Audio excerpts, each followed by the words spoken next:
हाथ लगाने को हाथ लगाना सूर्य जी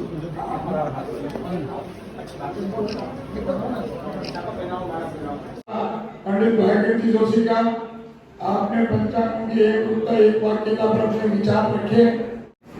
भाई साहब सुरेश जी घोष साहब, ताराचंद जी घोष साहब, ओम प्रकाश जी शास्त्री साहब, हमारे गायत्री पंचांगकर्ता राजू भाई दवे साहब, अरुण जी बंसल साहब, आदि सभी विद्वान सामने विराजे हुए विद्वान, मुझे पंचांग पर बोलना है। पंचांग की एक रूपता और हमारा जो संवत है उसको राष्ट्रीय संवत घोषित करना, इसके लिए भगवान परशुराम राष्ट्रीय पंडित परिषद जो हमारा अपना है और हम सभी ब्राह्मण हैं तो हमारा फर्ज भी बनता है हम इसके तत्वावधान में अर्थात परिषद के तत्वावधान में अच्छे कार्य की ओर प्रवृत्त हूँ। कल बताया था कि 1965 में भारत सरकार ने कमेटी गठित की थी, उसमें निर्णय लिया गया था कि सायं सूर्य मेष पर जब प्रवेश हो तब से ये राष्ट्रीय शक को प्रारंभ माने। वैसे शक का प्रारंभ हमारे चैत्र शुक्ल पक्ष प्रतिपदा से होता है। अभी 1980 संवत 2080 में शक 1945 चल रहा है, तो हमारा शक का प्रारंभ हुआ चैत्र शुक्ल प्रतिपदा से, परंतु राष्ट्रीय शक का प्रारंभ 21 मार्च से हो चुका है। जब सायं सूर्य मेष पर आता है तब से उन्होंने माना, तो इसमें भी जो तारीख में व्यवस्था है वैसी व्यवस्था उनने भी सन 1965 में करी थी। कोई महीना 31 दिन का है, कोई महीना 30 दिन का है। अब उनने एक प्रस्ताव पारित कर लिया और प्रस्ताव पारित करके उसको शक को और महीने को हमारे गजट में ले लिया, तब सबने उसको मानना स्वीकार कर लिया पर वो उपयोगिता रहित है, उसकी कोई भी उपयोगिता नहीं है। आज हम राष्ट्रीय तारीख के आधार पर कोई भी व्रत पर्व नहीं मनाते, यहाँ तक कि स्वतंत्रता दिवस भी नहीं मनाते, गणतंत्र दिवस नहीं मनाते हैं, तो उसकी उपयोगिता क्या है? अर्थात वो उपयोगिता रहित है। तो हम हमारी परिषद के तत्वावधान में एक प्रस्ताव पारित करें कि जो हमारा संवत चल रहा है वो राष्ट्रीय संवत घोषित किया जाए और हमारी तिथियां पहले से ही जब पंचांग में वैज्ञानिक आधार पर चल रही है तो क्यों उनको हम राष्ट्रीय तिथि में चलाएं, अर्थात एक तारीख की तरह उनको चलाएं। तारीख से हमारा पंचांग अधिक वैज्ञानिक है, क्योंकि 1 जनवरी को चंद्र दर्शन हो जाएगा या 2 जनवरी को चंद्र दर्शन हो जाएगा, ये आप श्योर रूप से नहीं कह सकते हैं। परंतु आपके पास पंचांग है और प्रतिपदा यदि दिनमान से छोटी है तो आप कह सकेंगे कि आज चंद्र दर्शन हो जाएगा, और प्रतिपदा को चंद्र दर्शन नहीं हुआ तो द्वितीया को चंद्र दर्शन होगा ही होगा, ये आप श्योर रूप से कह सकते हैं। और उसमें आप न तो राष्ट्रीय तिथि से कह सकते हैं और न ही आपकी तारीख से कह सकते हैं। उससे यह पता नहीं चलता कि आज चंद्र दर्शन होगा या नहीं होगा, या कोई भी जो हमारे सनातन धर्म के पर्व हैं वो होंगे या नहीं होंगे, ये नहीं कह सकते। अब बात रही पंचांगों की एक रूपता। पंचांगकर्ताओं को कुछ चीजों से उठकर ऊपर आना पड़ेगा। एक तो क्षेत्रीयवाद, उसमें समस्या है। क्षेत्रीयवाद में ऐसा है कि किसी क्षेत्र में माना रक्षाबंधन सुबह ही मनाया जा सकता है, उनके चलता है सुबह सुबह ही मनाते हैं रक्षाबंधन, तो वहां पर दिक्कत खड़ी होती है, क्योंकि रक्षाबंधन भद्रा में आता है। क्यों आता है आप कहेंगे, रक्षाबंधन में भद्रा होती नहीं कई बार, तो पूर्णिमा यदि पूरी की पूरी है, 60 गति की पूर्णिमा मान लेते हैं, तो पूर्वार्ध में मतलब पहले की 30 गति में भद्रा होती है। यदि पूर्णिमा का मान 30 गति से अधिक हुआ तो भद्रा होगी, और वो भी 45 मिनट की अगर पूर्णिमा होगी तो दिन में अर्ध तक भद्रा होगी, और पूर्णिमा का मान यदि 60 घंटी हो जाता है तो पूरे दिन भर भद्रा रहेगी। और चतुर्दशी को यदि रक्षाबंधन आ रहा है तो भद्रा रात तक रहेगी। तो यहाँ पर क्षेत्रीयवाद से पंचांगकर्ता को ऊपर उठना पड़ेगा और धर्म सिंधु निर्णय सिंधु को मानना पड़ेगा। उसके बाद क्षेत्र वाले क्या मानते हैं उससे पंचांगकर्ता को कोई लेना देना नहीं।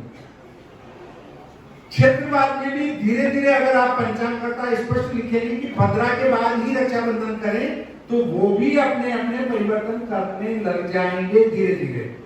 परंतु यदि आप क्षेत्रवाद को महत्व देते रहेंगे, साहब सुबह ही राखी बांधेंगे, तब दिक्कत खड़ी होगी। दूसरी बात, व्रत पर्व में जो निर्णायक तथ्य हैं उसमें एक ऋषि ने क्या कहा, दूसरे ने क्या कहा, तीसरे ने क्या कहा, ये मतांतर बहुत सारे हैं और उसके लिए निर्णय हमें करना पड़ता है। मैं एक बात और रखूंगा, उसके बाद विराम दूंगा। इसके लिए मैं आपको पहले बताता हूं कि हरियाणा से आदरणीय भारद्वाज गुरु जी ने 50 पंचांग विद्वानों में वितरण हेतु भेंट दिए हैं। 100 पुस्तकें भविष्य पर मार्तंड तेजी मंदिर की पुस्तक मैंने भेंट दी है, यहाँ पर आप सभी को वितरित की जाएगी। मैं 5 पुस्तकों का लेखन करता हूँ। श्री भादो माता पंचांग 24वां अंक निकल चुका है। भविष्य पर मार्तंड तेजी मंदिर की पुस्तक है, उसके भी 10-12 अंक निकल चुके हैं। विश्व सायन लग्न सारणी जो मात्र भारत में एकमात्र लिखी गई है वो 864 पेज की मिली है। विश्व निर्माण सारणी वो 432 पेज की है।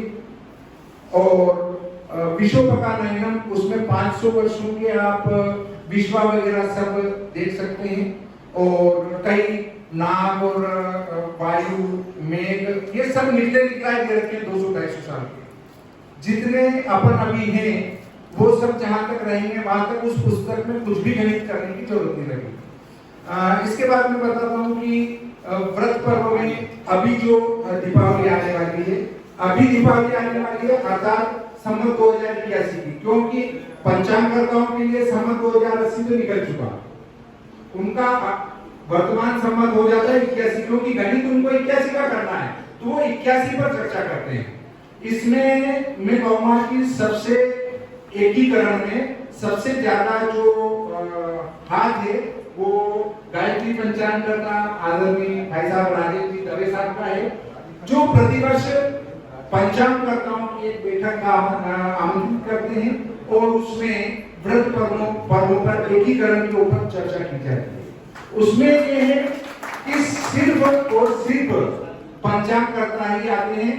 कोई कहते हैं मैं पंचांग करता हूं तो लाओ पंचांग बताओ, फिर बैठो, अर्थात जो पंचांग नहीं निकालते वो नहीं बैठेंगे, ये स्ट्रिक्ट नियम है।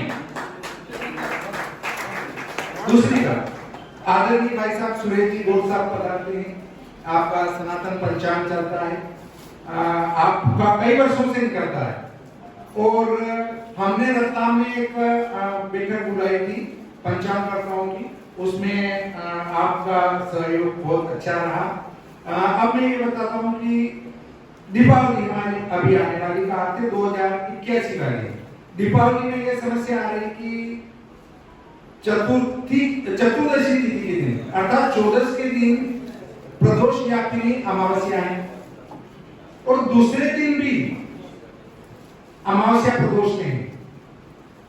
तब यहाँ समस्या आ रही है हमारी कि पहले दिन पूरी प्रदोष को व्याप्त कर रही है, दूसरे दिन प्रदोष को पूरे भारत में व्याप्त कर रही है, परंतु जब गुजरात समाप्त हो जाता है, पाकिस्तान प्रारंभ हो जाता है तो वहां पर दूसरे दिन नहीं है। तो पाकिस्तान में तो कोई समस्या नहीं, उनको मनाना है पहले दिन, परंतु भारत में ये समस्या आ रही है और ये 24 में भी है और 25 में इससे ज्यादा है। तो इसमें क्या है कि 2 दिन अगर प्रदोष व्यापिनी हो अमावस्या, दिन द्वय व्यापो परे, 2 दिन प्रदोष व्यापिनी हो तो परा ग्रहण करना अर्थात दूसरी ग्रहण करना चाहिए। अब इसमें भी एक आपसी जो समस्या ये है शास्त्रार्थ की, एक घटिका भी लिखा है उसमें, एक घटिका होना चाहिए, ये लिखा है, कोई गलत बात नहीं। ये लिखा है धर्म सिंधु में एक घटी मात्र दूसरे दिन हो तो दूसरे दिन ग्रहण करें, परंतु फिर ये भी लिखा है कि दिन द्वय व्याप्तो अव्याप्तो परेव, दोनों दिन प्रदोष में व्याप्त हो या नहीं हो तो दूसरी ग्रहण करना। तो दूसरा लिखा है एक देश व्याप्तो परेव, यदि एक देश को भी वो व्याप्त कर रही हो दूसरे दिन तो दूसरी ग्रहण करना। अब एक बात और लिखी है, पहले दिन पूरी प्रदोष में हो, दूसरे दिन अमावस्या प्रदोष में ना हो, अर्थात अमावस्या वाले दिन, तब ये देखना कि अमावस्या का पूर्णमान से प्रतिपदा का पूर्णमान अगर ज्यादा हो और अमावस्या 3.5 प्रहर से अधिक हो तो दूसरे दिन ही दीपावली होगी, चाहे पहले दिन प्रदोष में क्यों न व्याप्त हो। अब देखिए, हमें इस दीपावली का निर्णय करना है तो उसके लिए क्या देखना है, दोनों दिन नहीं है तो भी दूसरी लेना, दोनों दिन है तो भी दूसरी लेना, और यदि पहले दिन है और दूसरे दिन नहीं है और प्रतिपदा का मान बढ़ रहा है और अमावस्या 3.5 प्रहर से अधिक है तो भी दूसरी लेना। तब दूसरे दिन चाहे वो एक देश को भी व्याप्त करे तो दूसरे दिन लेने में कोई शास्त्रार्थ हमारे सामने समस्या खड़ी नहीं करता। इसलिए संवत 2081 की दीपावली मैंने दूसरे दिन लगाई, पंचांग हमारा लगभग हस्तलिखित कार्य तैयार है और उसमें मैंने दूसरे दिन लगाई है। उसका कारण ये, उसमें अभी भी शास्त्रार्थ चल रहा है, तब क्या निर्णय होता है उस पर आगे चर्चा करेंगे। और वैसे बोलने को बहुत है, परंतु मैं 5 मिनट का बोलना था, 10 मिनट हो गया अपना।